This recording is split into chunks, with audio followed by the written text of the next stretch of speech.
নমস্কার বন্ধুরা, আপনারা সবাই কেমন আছেন? আশা করছি আপনারা সবাই অনেক ভালো আছেন।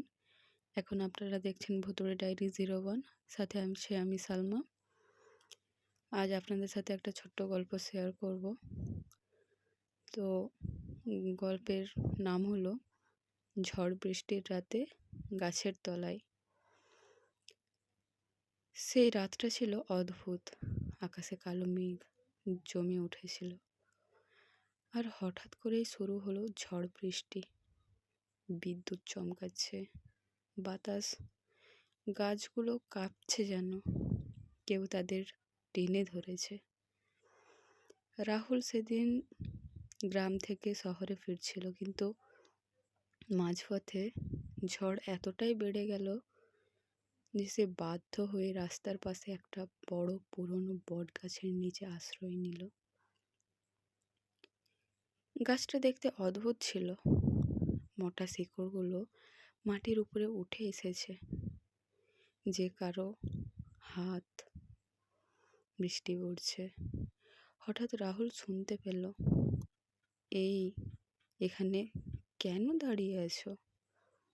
সে চারদিক তাকালো, কিন্তু কিন্তু কাউকে দেখতে পেল না। সে ভাবলো হয়তো বাতাসের শব্দ, কিন্তু কিন্তু কিছুক্ষণ পর আবার, তুমি কি আমাকে দেখতে পাচ্ছ না? এবার অজয়ের বুক কেঁপে উঠল। হঠাৎ বিদ্যুৎ চমকালো, আর সেই আলোতে দেখতে পেল সে গাছের ডালে একটা সাদা কাপড় পরা মেয়ে বসে আছে। তার লম্বা ঘন চুল নিচে ঝুলছে, আর মুখটা দেখা যাচ্ছে না। রাহুল ভয়ে জমে গেল। মেয়েটা ধীরে ধীরে নামতে লাগলো, কিন্তু তার পা মাটিতে ছয় না। সে ফিসফিস করে বলল, আমি অনেক দিন ধরে এখানে অপেক্ষা করছি, কেউ আসে না। রাহুল পিছিয়ে যেতে লাগলো, কিন্তু কিন্তু তার পা যেন নড়ছে না। হঠাৎ মেয়েটা তার দিকে সামনে এসে দাঁড়ালো। তার মুখটা উঠে এলো আলোয়, চোখ দুটো সম্পূর্ণ কালো, আর মুখে মুখে এক অদ্ভুত হাসি। সে বলে উঠল, তুমি কি আমার সাথে থাকবে? অজয় চিৎকার করে দৌড়ে পালালো। পেছনে তাকানোর সাহস হয়নি তার।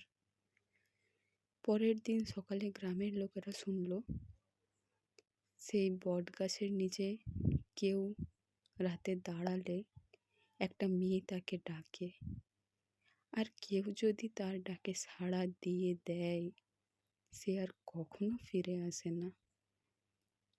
তো বন্ধুরা, গল্পটা আজ এতটাই। আশা করছি আপনাদের সবার ভালো লেগেছে। ভালো লাগলে অবশ্যই লাইক, কমেন্ট, শেয়ার করবেন এবং ফলো করে পাশে থাকবেন এরকম আরও নিত্য নতুন ভিডিও পাওয়ার জন্য। তো বন্ধুরা, আজ এতটাই। কাল আবার দেখা হচ্ছে নেক্সট কোনো একটা ভিডিওতে।